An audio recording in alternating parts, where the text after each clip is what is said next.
Welcome to another episode of Trendy with Kim Allison. Okay, Trendy Tribe. I have a truly inspiring power couple with me today, Megan and Brad Skaggs.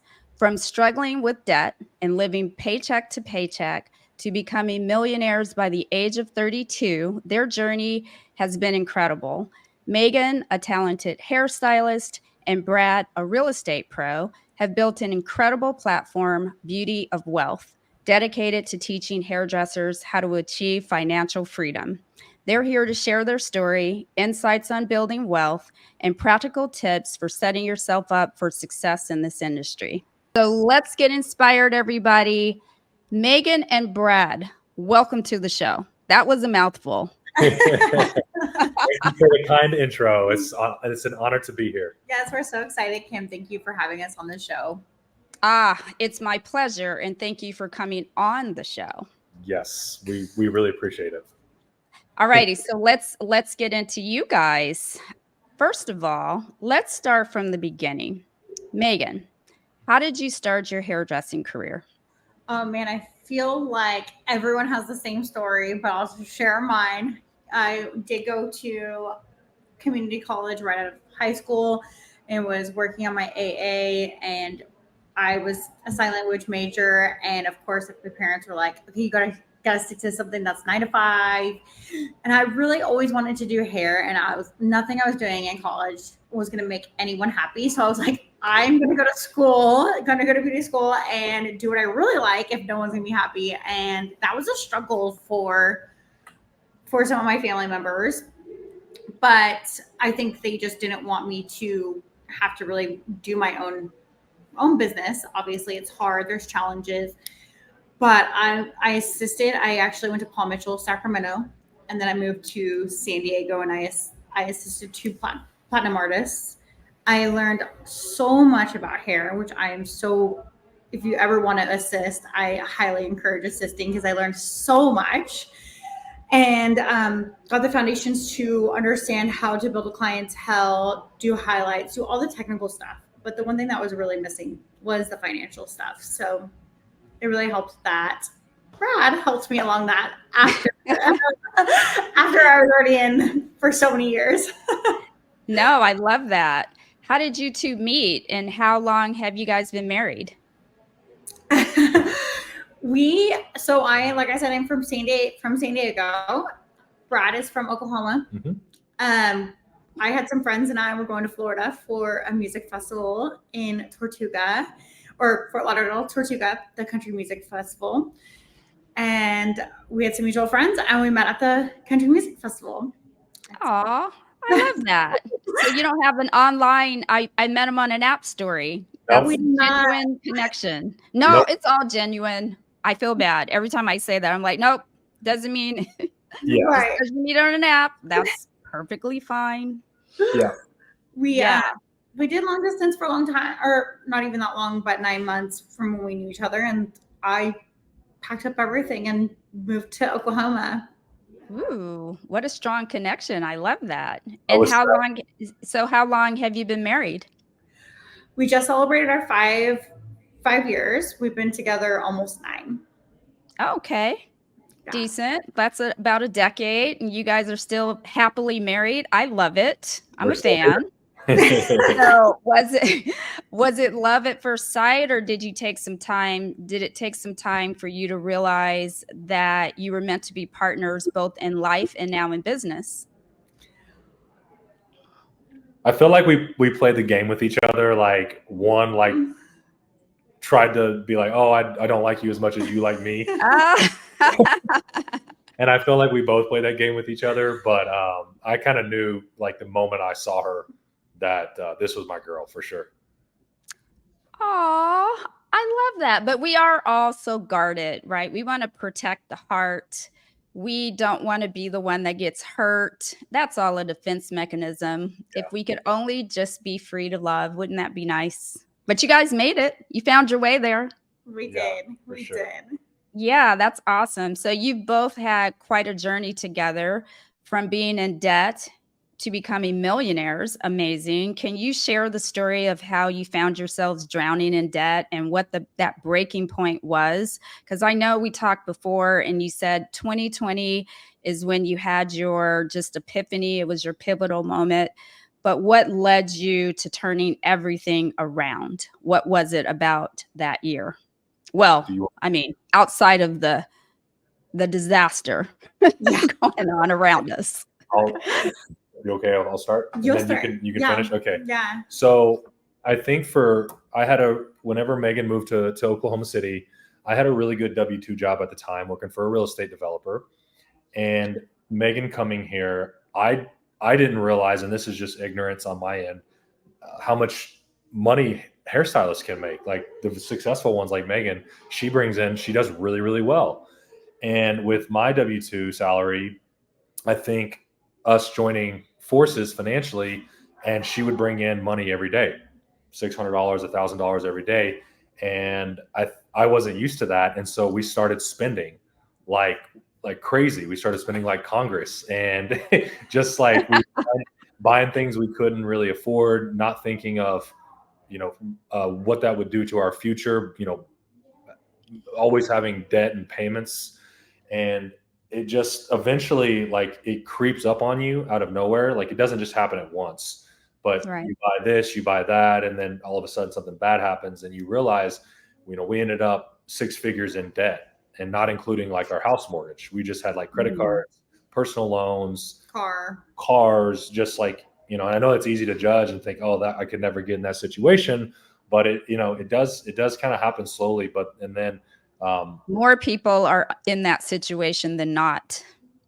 Yeah, and it's scary. And like, I'll be vulnerable here. Like, it was a tough start to our marriage, getting into that much debt, especially that early on. Like, when we combined our finances, we felt like suffocated, and it's a hard start to the marriage, right? I mean, yeah, and I just felt like we were making great money, but I couldn't keep up. Like, hair wasn't fun anymore. Like, I was like, okay, I need this person because I have to pay this bill, or I'm trying to pay this off. And it really took the magic out of hair and my clients. And I'm sure I was a miserable stylist.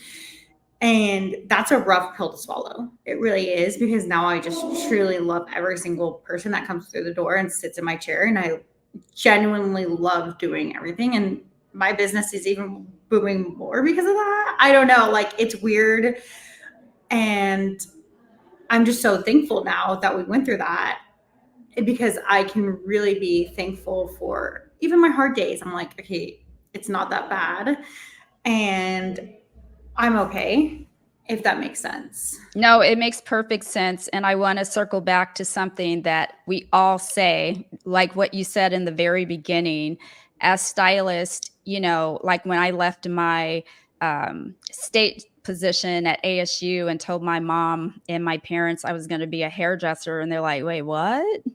Like, you work for the state. What about your retirement? What about your benefits? And I don't think people give hairdressing the credit that it deserves. And I don't think they realize that if you have business sense, this can be a lucrative career just like any other career. So as it turns out, you are a perfect example of that.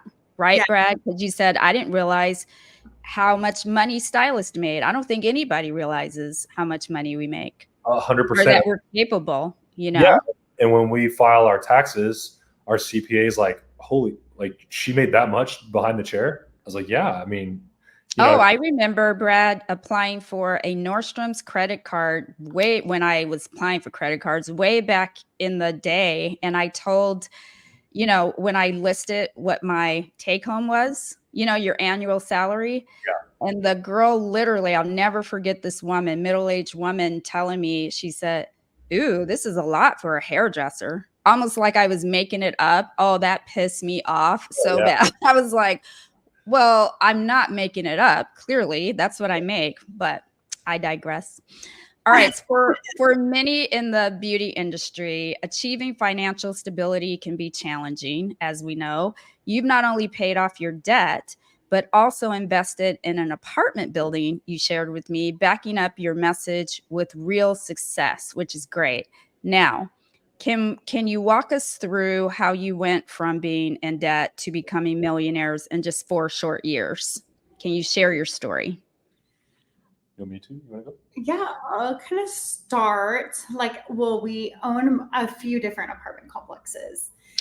Ooh, my mistake. I love it. Oh my God. I love giving the flowers. This is right up my alley. I mean, share the love and the success, please.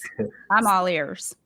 I've always been kind of interested in real estate, but I just never really understood how to kind of get there. And with Brad, I was like, okay, this is perfect. And almost like ignorance is bliss. Like I found when I first moved to Oklahoma City, I found a really, really small pocket, and it's like the arts district. And it was, I like to say, up and coming. Yeah. We all know what that means. Yeah, right. You're getting ready to get rid of some folks. Yes, there was, and I found a 5-plex, and there was like a homeless person living in the back, one of the units. There was cinder blocks on the back, like holding the back up. And I mean, I was like, we got this, like just really didn't understand like how much work it was he did. But I was like, no, we got this. Like, it's fine. Like, if we don't take the chance, everyone's like, it's at the height of you're buying at the height of the market. And I'm like, it's okay. If we never do it, we never do it. Like, we have to just take the chance. And we did. And I'm grateful that we did, because now we bought it for 200, put some work into it, and it's evaluated at it's worth roughly $650,000 to $700,000 5 years later. So that's amazing. And most people would look at a distressed property like that and think, ew, no. Yeah. So, good for you, because that's how money is made in real estate. And we really took and a lot of few general contractors were like, I don't even want to touch that project. Like, yeah, it was bad. And I was just like, so like, we got this. Like, we can't. I was just like that person that was like, it's fine. We'll do the work. We got this. And that kind of some people saw us and our families do that, kind of thought we were crazy. And that kind of led us to our next building, which was a 7. And then our next was a 4, then a duplex, then a 20 unit. And it's just built and built and built and recycled that money, which has helped us get where we are today. Mm-hmm. Oh my God, that's amazing. And that's where real estate meets hair. Yeah. That's where the two come together, right? For you guys? Yeah. Because it's your expertise, Brad, in real estate. It's all his expertise. No. Yeah, I think it was important for us to get out of debt, first of all. And so our mission before we could start investing into real estate was, we need to get out of our consumer debt, because there's nothing that we can really invest in that's going to outpace credit card interest. And so we talk about this. We actually got a whiteboard, a big whiteboard, 4x4 whiteboard, put it up in our room, and we wrote down every single debt we have. Okay. From smallest to largest. And we said, okay, we're going to put a date next to these when we're going to knock these out. And that was something we went to bed with looking at night, and something we woke up to looking at in the morning. And every week when she got paid behind the chair and I got paid for my job, we would start knocking those out. And you can see it, the momentum start to progress. And as you start knocking these debts off, it's the best feeling in the world. And we were able to, it was right under 100,000. We round up to 100, but it was like $97,000 we were able to pay off in 18 months. And so that's incredible. We were like, we're never going into debt again after this, because it was stressful. And, and it really hit us when COVID hit, because we just didn't have any income for a while. And we didn't realize how client to client and check to check we were living until we didn't have any income coming in.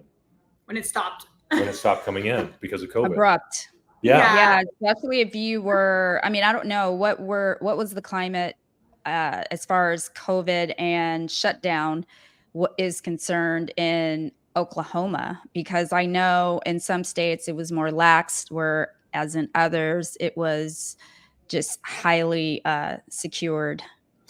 I think it was definitely more lax than Oklahoma, but we still did have a 3 or 4 month period where it was pretty strict, and that was enough to scare the hell out of us. We had to, figure out ways to still make our payments on everything, and so it just really scared us. And so we were like, once we got everything, we got the vision with that board, we got everything paid off, and then we were like, okay, we knocked out $96,000 in 18 months. What can we do for the rest of our life if we keep this same momentum? And that's when we started investing in a fiveplex, and we didn't lax after that and go, okay, now let's go spend the money.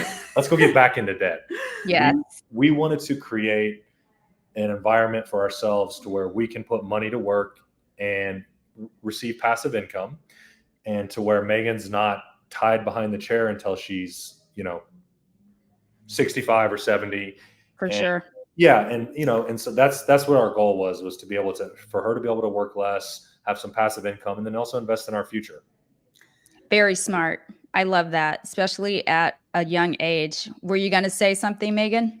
Yes. I just want to say, like, it was such an intense time. Like, the whiteboard obviously is not aesthetically pleasing, but it worked. And not many people that came into our room, but like friends judged us, and that was okay. We lost friends along the way, and you have to do what's best for you. We're in a way better position, and we did celebrate those small wins. Like, as dumb as this sounds, we went to a local little dive bar, and after every credit card was paid off, everything, like one each time was paid off, we went and got a $15 bottle of champagne and split it, because that was a reward. Like, that sounds so cheap, and it was not the best champagne, but it was like, hey, these are small victories that we have to celebrate. So like, if you are finding yourself like, oh my gosh, I need to pay off debt, don't forget to celebrate yourself, because you'll go crazy. You have to celebrate yourself, even the smallest wins.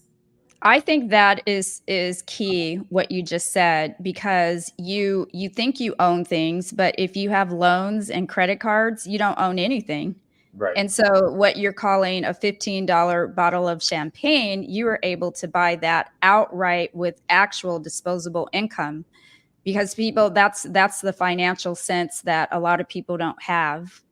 It's if you owe anybody anything, including your house and your car, to some degree, you're still in debt. Yeah. And I think you just nailed, I was just going to mention that. She drives a 2012 Camry still to this day.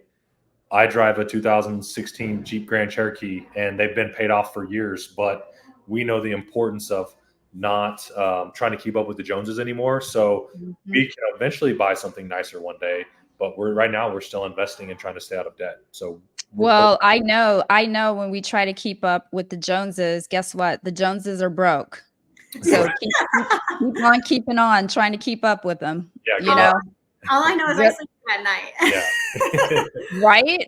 And I don't get one thing. I'm not afraid to go to the mailbox. Okay. Just open that door with confidence. Exactly. I don't owe anybody anything. Yeah. A lot of stylists focus on building clientele, but overlook the importance of building wealth, which is what we're talking about. What are some common mistakes you see stylists make when it comes to managing their finances, as we can personally attest to? I find the biggest mistake, and I was this way too. So like, I never want to come off as like judging or anything. So I just want full transparency. Like, I was this way too. We don't know what we're truly making behind the chair. We're not tracking our income and expenses. We don't know our profit and loss per service. We're guessing how much we're truly making per service, and neighbor guessing. And that's not okay. We need to treat this really like a business. As like Redken, Joico, all those companies, they know their profit and their loss. That's why they're charging you what they're charging you. Stylists, we need to do the same. This is a business. Treat it like a business. Know your numbers. I hear all the time, we're not good with numbers, but money is numbers. I love money. You do too. That's why you're in this industry. Get comfortable with it. Just start small and look of like, open a QuickBooks account and be like, okay, this is how much I'm making each week or month, and just kind of being aware of that. Don't be scared of it. Yeah, I agree. And we say we're not good with numbers, but a 4-00 plus, you know, all the formulation, got those numbers down, don't you? Yes. Yeah, we're You good know with how to spend money on those numbers. Yeah. So I think that's definitely a lesson for all of us, that you're right. Nobody goes into business to break even or lose money. Yeah. Yeah. Yeah. Exactly. The pandemic hit many industries hard, especially the beauty industry, as you guys spoke about earlier. What advice do you have for hairdressers trying to future proof their finances against unexpected challenges, such as what we experienced in the pandemic? You go, baby. I think it's super, super important to, first of all, just not get into too much debt. And I think we all feel like when the good times are here, it's never going to stop. And so I don't know, you know, so it's I just so do. to not get ahead of your skis and to make sure you don't get in over your head with debt. And if you really want to future proof yourself, we always preach at least have 4 to 6 months of an emergency savings in case something does happen. And I think that those two things would put you ahead of most people in this business if something were to happen again. Yeah, I like that. Great answer. What role do you think mindset plays in becoming financially independent? You know, how did you shift your mindset from living client to client and building real wealth? And how can new stylists apply that same mindset to their lives? I know you touched on it a little bit, but specifically, if you had to talk to a new stylist, what would you tell them? Like, get your mind right. How? I always like to write things down of what my true goals are. And I mean, even when I moved, before I moved to Oklahoma with Brad, I wrote down all my financial goals and how much like it was for me to keep up with my lifestyle, like coming to the table of like, these are my expectations, and do that for yourself too. Don't just wait for a partner to do that. We always individually check on each other throughout the year of like, hey, are we still on target for our goals? What do you really want? Where do you see yourself going? If you write these down for a newer stylist, it really puts things into perspective. You're not guessing. You're not being like, I hope I'm doing this right. I think I want to go in this direction. If you want to become an educator, the educators don't happen overnight. Linson didn't happen overnight.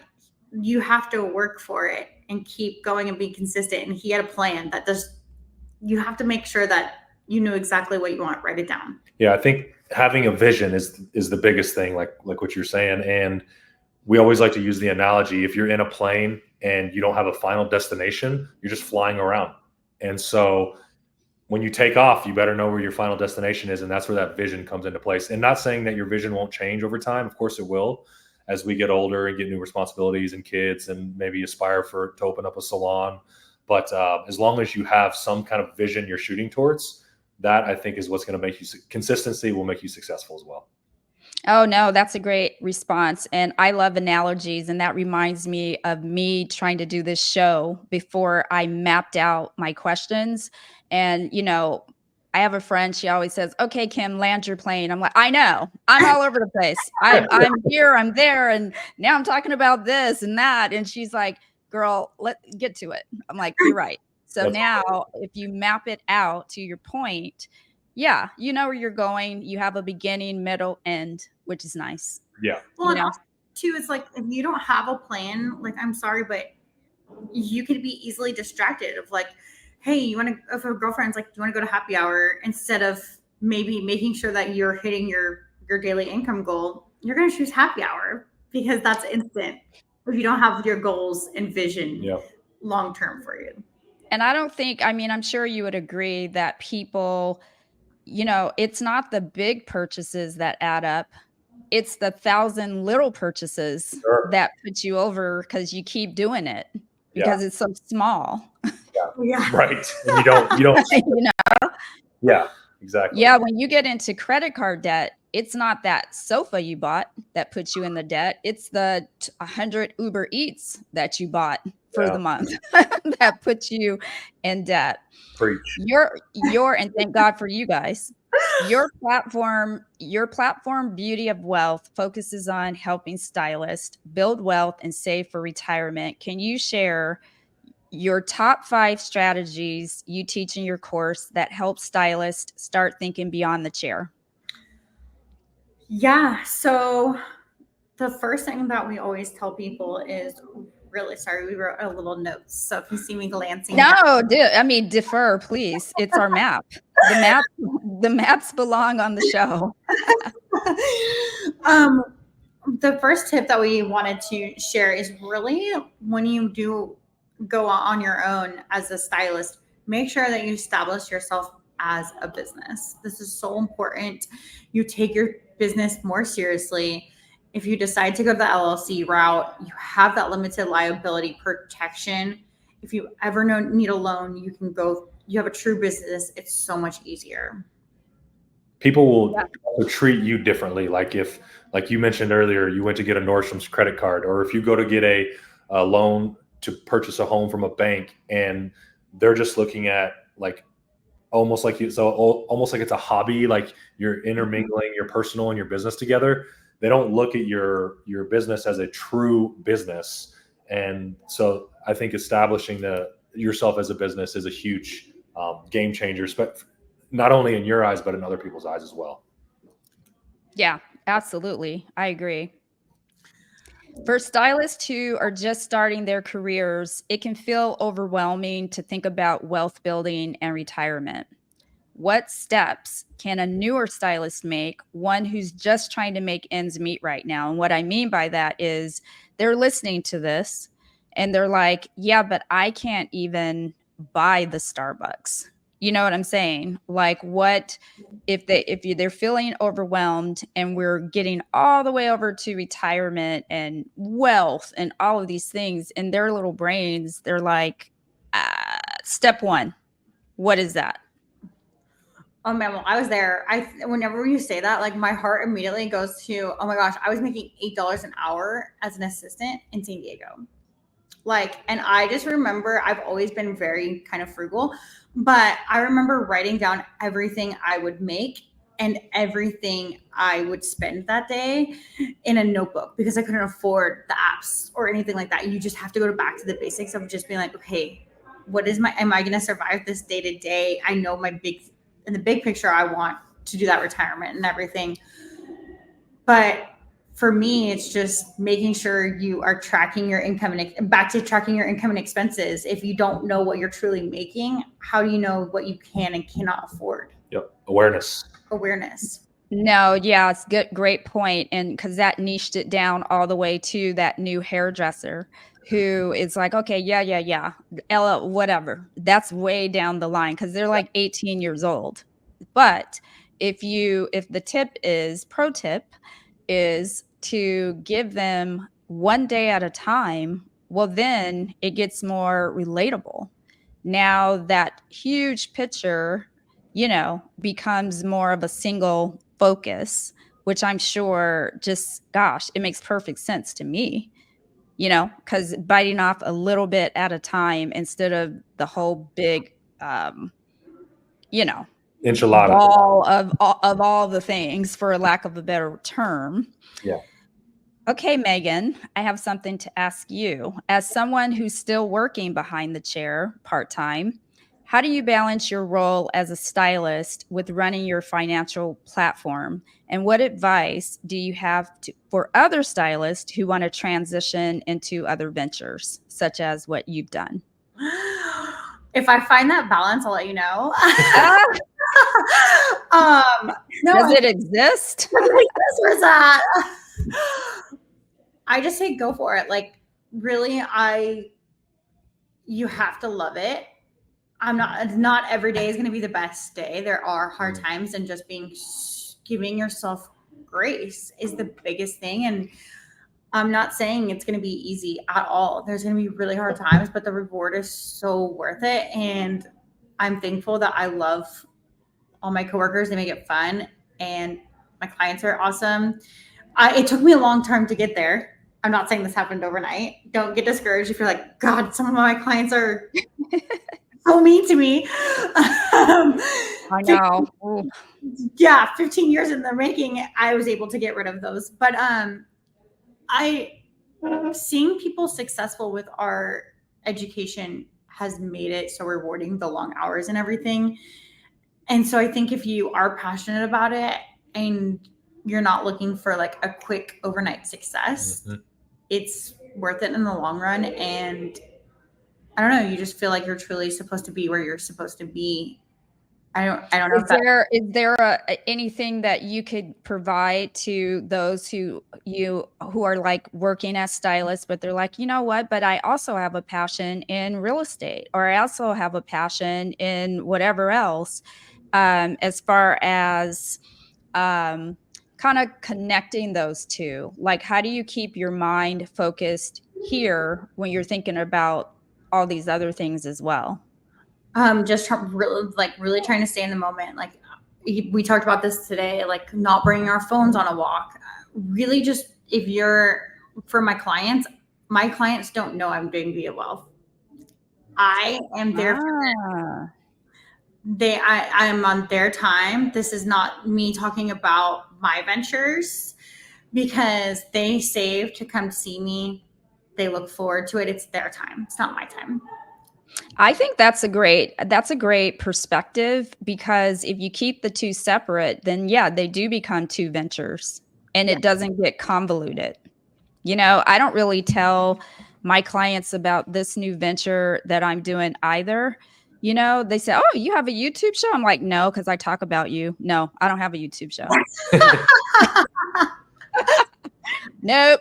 I just work here behind the chair, just minding my own business over here. All right. So you've both created a business that focuses on helping stylists manage their finances and grow their wealth. What's the most rewarding part of the work you're doing now? Ooh, can I answer? And then he has his own answer. Can we do two answers? Yeah, of course. There are two of you. And also, absolutely. Also, Kim, I didn't know if you were going back to this. I didn't want to shortcut you earlier when you asked for the 5 things. We did one of them. I didn't know if you wanted us to do the other 4. Just throwing that out there. Oh, yeah. I want the 5 things. Okay, let's cool. do it. Cool. I love it. Okay, we'll answer that question. We'll go back to the 5 things. Is that cool? Yeah. Yeah. Okay. The most rewarding thing for me is, like, I can get emotional about this question, but I cry every time like someone DMs me and is like, I just paid off my debt. I want to celebrate those. And when people are like, I'm making double from what I was, just because I know my numbers and they haven't changed anything. And like, they're like, my family is having the best, like they're growing for their family, and like seeing people investing, and they're like, I feel so much more confident. And they're like, you've changed my mindset about money. People having the retirement and knowing that they are confident to be able to they're not relying on anyone, like literally makes me like my heart so happy. I'm like, this is what I can only imagine. That's the reward and all the hard work that you put into your brand. I mean, and they did the work. We just helped them. Like, we just gave them the steps to take, and they did it for themselves. Absolutely. Like, you don't know what you don't know, unfortunately. Yeah. And some, do you have, for those that may get a later start, or are you more niche down to people that are just starting their careers? All in between, starting, middle, and anyone that wants to learn. Salon owners, suite owners, booth rent stylists, commission going to booth rent. Yeah, from all walks. Yeah. I love it. Let's go back, Brad and Megan, to the 5 strategies that you have for stylists as far as building wealth, growing wealth, retirement, savings, all the things. Yeah. Well, the first one, again, was just establish yourself as a business. The second one would have to be along the same lines, but taking it a step further, and that's separating your business account from your personal account. It makes it easier come tax time. You don't guess, oh, is this a write-off? Is this a write-off? I'm going to try to put this in. I'm going to try to put my Taco Bell in somehow, or whatever the case is. And it just makes it easier for yourself to remember, so you can do your books more efficiently, and it makes it easier on your CPA and your bookkeeper as well. So that would be the second tip for sure. And number 3? So in those separate account, in your business account, it's so important to make sure you are saving for taxes, operations, and you're understanding your profit. So we like to say 3 bank accounts under your business. And it sounds like a lot, but it's really not. Having three bank accounts, one for operations, 20%, one for taxes, 20%, and the rest for profit is you're paying yourself. Now, I know that we hear a lot of flack from like, oh, 20% is not enough for taxes. I agree. Depending on what state you're in, whether you have state income tax or not, depending on a lot of various different factors, you could need to save 25 or even 30% for taxes. That's going to be a filling out process that you and your CPA have to find. But we just recommend at least 20%.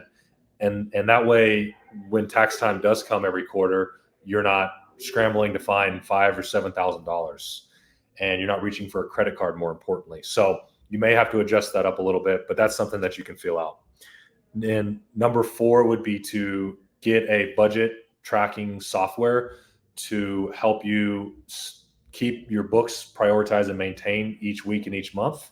So you're staying on top of your income coming in, you're keeping track of your expenses, make sure you're not overspending, and you're continually running your profit and loss just to make sure, like if you have a target to hit $100,000 per year, back the math up, and you need to make a little over $8,000 a month, okay, in net profit. So how do you know if you're on target? Well, you keep track of your books, and you look at your books every single month, every week, and every month. And that way, you know if you're going to hit your target. So that would, and you could use like Gloss Genius, QuickBooks Self-Employed. There's a lot of great apps out there that automatically track all this stuff for you. So yes, it's a lot easier than it sounds, I promise, because it starts to know you. Like it's Willa, it's my booth rent, and I don't even have to categorize it. It does it for you. So step number 5 is just finding the right retirement account and start investing. And the word investing, I love it and hate it too, because investing makes it sound like you have to have thousands of dollars to start, but really you need $50 to start putting $50 away each month. Just make it start to get in the routine or the habit, and make it like a bill, like your future bill. So those are our 5 tips. All righty. So yes, thank you. Thank you for those 5 tips. And I hope newbies, anybody watching, seasoned or new, that you pick up on these. And where can they go to find those platforms that you recommended to track finances? Can they go to your site and get those? We have it littered on our Instagram. They're all over. You have it. Okay. All over. Perfect. Yes. I love that. Okay, Megan and Brad, so far we've warned, we've advised, we've encouraged, we've pushed, but there are still stylists out there who feel financially stuck, who can't seem to get out of their own way. What would your final plea be to those about importance of seeking financial education and making intentional steps toward financial freedom? Last step, like you guys, listen. This is it, because this is your platform. This is what you do. And we want to direct all the traffic your way. What would be that final plea to those what is the crucial step, or I should say misstep? I think, do you want to go or you want me to? You go, and then I can chime in. I think getting intentional, and I love that word, getting intentional about your life. And a lot of the stylists that come to us they're ready to come to us. Like if someone comes to us that isn't in enough pain or isn't looking for enough a push, I guess, so to speak, like it's either pain seeking or pleasure seeking, the stylists that come to us. And you, like we said earlier, you don't know what you don't know. I think it's being aware of, hey, I'm 40 years old. I don't have anything in my retirement account, and I need to change that now. And then also, conversely, I'm the 20-year-old, and I see that the 40-year-old is in that position. I don't want to be in that position. What can I do to not be in that position? That's awareness, and that's intention. That's being intentional about where you want your future to go. And for us, the biggest thing was when we were in all that debt, we were basically slaves to the lender. And we wanted to be free, so to speak. And so that was the biggest wake up call for us, was being aware of that. And we wanted to be able to travel and not be stuck to working all the time. There's so much more to life than working. And so I think that would be my last plea, to like just get serious about your future. And you have the tools to do this yourself. You don't have to rely on somebody else. It's simple. Just start trying to maybe listen to a really nice podcast like this. Just like pick up little things. Read a good article on finance. Read a good book. And you don't have to read the whole book in one setting. Just read a page, or something. Like, just try to surround yourself with really good people. And if you see someone doing something that's awesome, ask them about it. Yeah. Ask them. Yeah, ask them about it. Simple as that, huh? Yeah. Yes, I mean, I ask questions all the time. All the time, and I always want to surround myself with amazing people. But my last thing that I want to say is, you have anxiety around money because you're not doing anything. You're not looking at it. I hear time and time again, like, I'm so scared to look at my bank account. Guess what? It's going to be there whether you Yeah. You might as well face it on, and you're creating more anxiety for yourself the more and more you're putting this off. And just start small. Just start small. Baby steps. Yeah, I mean, those are good tips. And I went to an event last year because, as we spoke off camera, I have very successful people in my family who inspire me. And one, she spoke at an event last year in LA, and one of the other speakers was Magic Johnson. Oh, yeah. And his segment, it interested me other than hers. Like, he said something that just stuck with me. He said, when I was a player, because we know what happens to athletes, right? Yeah. They make a whole lot of money and they have no idea where it's going. At a young age. Yeah. Right, exactly. And he said something. He said, when I was a player, I started spending a lot of time with Jerry Buss. And Jerry Buss, I would go and hang out with him. And then naturally, I was around all of his friends, golfing and doing whatnot. So the players started to get upset with me. They were like, oh, you're not because it's us against them kind of thing.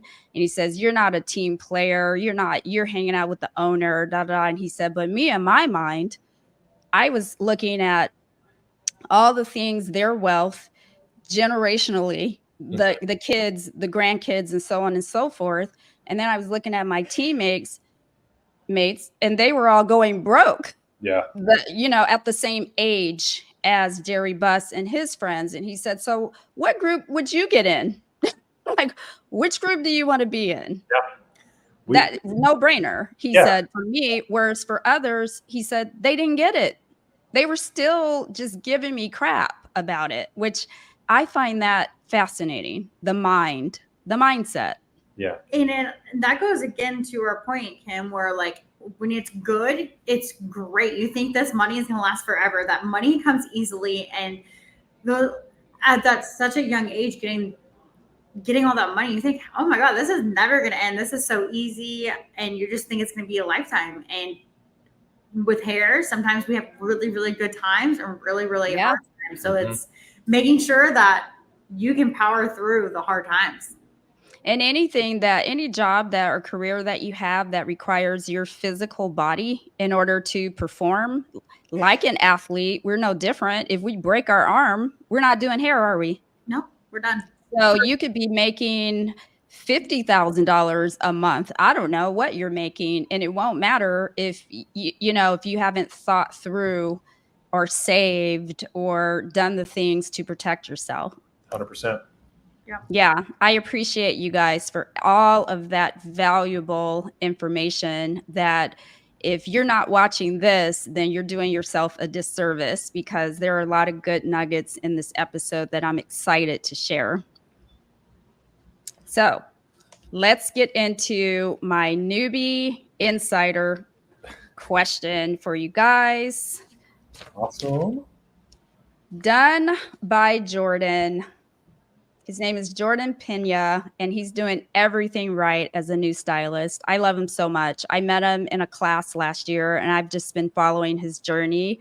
and he's just doing everything right. So, Jordan, I'm getting ready to ask Megan and Brad your question. Was there someone who taught you this information that you now share and teach to others? Or I like, think what he's asking is you have this wealth of knowledge. And even though you had the right mindset in 2020 to get yourself out of debt, was there someone who inspired you? Because we don't know what we don't know. We don't even know to the importance if we don't have the right surroundings. So is there somebody in your life Yeah. that helped you along?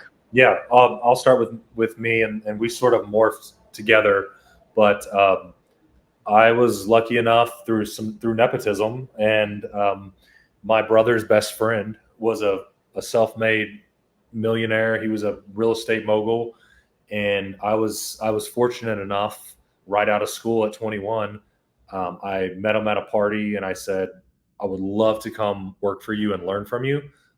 I don't have any experience in real estate, but I'll start with sweeping hallways or whatever you need, and doing maintenance. And so I moved from Oklahoma to Virginia. Didn't know a single person. 21 years old, and I wanted to take that leap because I knew that I could learn a lot from this gentleman.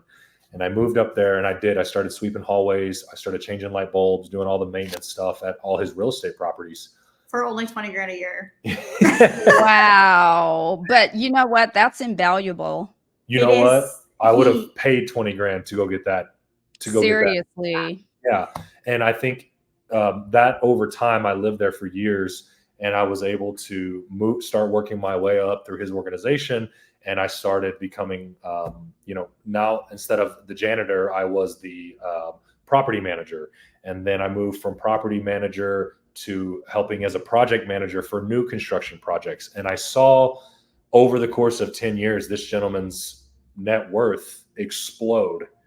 And I was like, okay, I want this, at some way or another. I want the financial freedom. And so when we met, she had the aspirations of as well as wanting to do real estate. So we were just a perfect match for that. And that was sort of my upbringing in real estate. Do you have anything you want to add, Megan? Yeah, I say that he started at 20 grand because I feel like sometimes social media makes it to where we get out of hair school and we're like, oh, we're gonna make these 6-figure stylists and I'm gonna become this educator and all these things. Like you can do that, but remember, it all starts from somewhere. No one gets out of the gate like this. No one gets out of the gate owning all these apartments or this big successful career. It just takes a little time and work and just putting yourself in those positions to know like this is going to be short-lived, and putting yourself into the right mindset and around the right mentors and everything like that. Yeah, it takes time. It just takes time. As you know, Kim. And what I think just to sum up what both of you said, I mean, working hard is never not going to pay off. I've been on this earth a long time now, and it's never not paid off, like ever. Yeah. That's one. And two, you know, who you surround yourself with, like you saw someone in your life that you wanted to model yourself after. We have those hairdressers who are doing the things that you want to do. Reach out to them. Like, can I come shadow you? I will work for free, whatever the case, right? I've done that so many times. And I mean, even still, I reached out to someone just on a whim and someone was like, what's your New Year's resolution? A huge platform. I never thought she would see my message. And I told her that I wanted to share as many stylists financial freedom or financial stability as I can. And she actually put us on her platform. She reached out to us. So it's like, you never know. No, keep putting yourself out there. Keep going. Oh, yeah. I love that. That's great advice. Thank you guys so much for that. Valuable. All righty. Before I let you get out of here, I have a game. I'm excited about this game. I'm nervous about this game. I feel And don't be nervous. You know yourself. You know your life. You have all the answers. Okay. Just try to answer them fast. That's Okay. all, because you have 60 seconds. We're competitive with each other, so it's going down. Oh, so are we. Like, these questions are, you watch the Brad and Lewis interviews, so you see kind of how it bounces off. You just bounce off of each other. Whoever can answer the question is going to answer the question. Okay, so let me bring our little timer in. I've added this. This is pretty new. So give me 1 second. Okay, we're going to start from the beginning. Oh, God, please go to 60 seconds. Because the one thing you do wrong, that's what people point out. Oh, yeah. Oh, yeah. You said it was 60 seconds. Right? Don't we know? You know that, huh? Yeah. Rolls. Oh, and I also have something else that I've invited to the show because I am the queen. Oh, Love it. Yes. Okay. Coffee or tea to start your day? Wait, let me set the timer. All right, go. Coffee. Coffee or tea to let me do it all over you guys. I think I talked over you because I was, and I can see now you guys are competitive. You're like, coffee. Okay. Okay. Coffee or coffee. Yeah, exactly. Coffee or coffee. Okay, ready? Coffee or tea to start your day? Coffee. What's one word you'd use to describe each other? Handsome. Energetic. Who's the early bird and who's the night owl? I'm the early bird, night owl. Your go-to song for motivation? Ooh, that's tough. If I'm going to get hype. Most surprising expense in your budgeting journey? Coffee. Continued education. Oh, yeah, that's true. Beach vacation or mountain escape? Ooh, beach. Beach vacation. First thing you splurged on after becoming debt-free? You said it. A trip. Yeah. If you weren't in real estate and hair, what else would you be doing? Brad would be doing the stock market. Favorite way to unwind after a busy day? Walk with the dogs. Budgeting app or old school spreadsheet? Budgeting app, Monarch. Best part of working together as a couple? Get to hang out with my best friend all day. Oh, I love it. You guys did amazing. And lastly, and this is to test how humble you are, make your silliest selfie face. Ooh. That's great. I love it. You're part of my tribe. I love it. Thank you guys so much. And where can my audience find you and all of your amazingness? We have our Instagram, beautyofwealth_. In there, our link is in our bio, beautyofwealth@hair.com or at beautyofwealth@hair. Beautyofwealth.hair. Sorry. We paid extra for the .com to go away, and we did the .hair. Go hair. Oh, I love it. And also, I got to circle back to this because my newbie insider, Jordan, also said this, and this is more of a comment. As a new stylist, when I visit your page, everything is so clean and easy to digest. The bio is to the point, which is so nice for a new hairdresser. I have to shout out Lindsay Pruitt at Lux social media. She helps us so much. I cannot thank her enough. And she is actually part of Beauty of Wealth's course. She has some social media tips and tricks and anything that you can implement in your business as well. Oh, that's amazing. And I'll put her link in the bio of in the show notes for this episode. Awesome. Yes. She's a great person. I love great people. Man, I really do. Isn't it awesome when you can meet good people? I'm telling you what, and I swear the universe it's for my own good when I don't. You know, I get mad because I'm like, oh my God, you can at least reply and say no, like Jesus, you know. And now I'm like, Kim, girl, it is not about you. It's about the next generation of hair, and just keep it there and we can all thrive. Yes, we've been really enjoyed being on your show, Kim, and thank you so much for it. Really is an honor to be on here. So It really is. We appreciate you. Thank you so much. I appreciate you too. Have an amazing week. You as You well. as well. Okay, bye. Bye.